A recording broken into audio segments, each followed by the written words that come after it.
Russia secures first foreign buyer for Su-57 fighter. Russia's Su-57 Felon stealth fighter, which Moscow promotes as a fifth-generation combat aircraft, is set to be delivered to its first foreign customer in 2025, according to a report by Defense Express.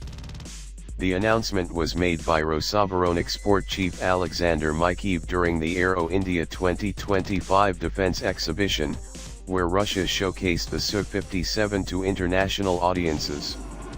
Despite Russia's claims of securing an export deal, the identity of the purchasing country remains undisclosed. The lack of transparency has fueled speculation, especially since Moscow first reported securing foreign contracts for the Su-57 in November 2024. At that time, Mikheev indicated that multiple deals had been signed, though Defense Express notes that Rosoboronexport often blurs the distinction between firm contracts and preliminary agreements. A commitment to delivering the first aircraft as early as 2025 suggests that a solid contract does exist, the report states. However, the continued silence regarding the buyer is unusual, both from Russia and from the country that agreed to purchase the aircraft. The potential list of buyers is relatively short.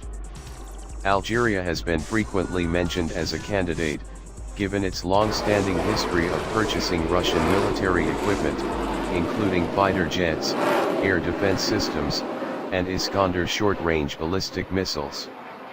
Reports of Algeria's interest in acquiring 14 Su-57s date back to 2020, but no concrete evidence of a signed contract has emerged. Other potential customers include Iran, which has reportedly opted for Su-35 fighters instead, and North Korea, which recently deepened its military ties with Moscow. Notably, North Korean leader Kim Jong-un personally visited the Su-57 production facility in 2023, sparking speculation about potential future acquisitions. If confirmed, the deal would mark a significant milestone for Russia's struggling defense industry, which has faced mounting challenges due to Western sanctions and supply chain constraints.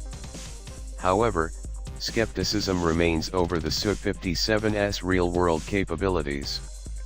Despite its classification as a fifth-generation fighter, the aircraft has seen limited deployment and production delays, and its performance in combat operations remains largely unproven. Additionally, potential buyers must consider the long-term challenges of maintaining the Su-57